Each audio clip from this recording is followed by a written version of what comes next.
All right, so I'm going to show you all how to complete a calculation of probabilities for sampling distributions in StatCrunch.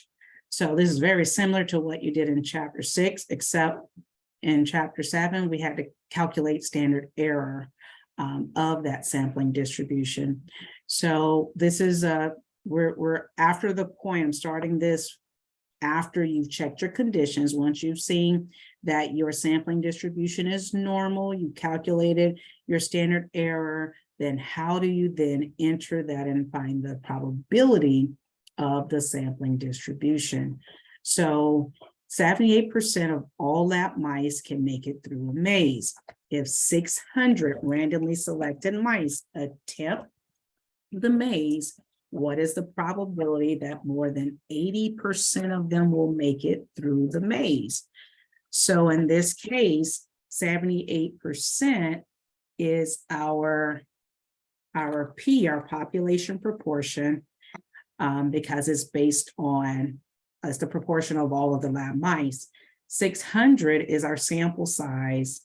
And then the probability that more than 80% of them, that would be 80% of my sample. So therefore, when we go into our StatCrunch, we want to go stat, calculators, and we've already proven it was a normal distribution because we checked the conditions of the central limit theorem.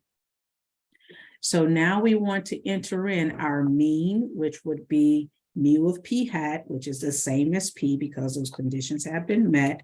So 0.78, you would enter your standard error where it says standard deviation. Remember, standard error is the standard deviation of a sampling distribution.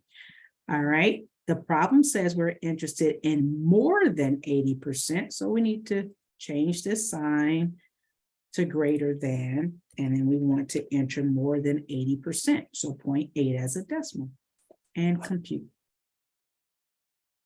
Right, so there is approximately a 0.12 or a 12% chance that if we were to randomly select 600 mice, more than 80% of them will make it through the maze.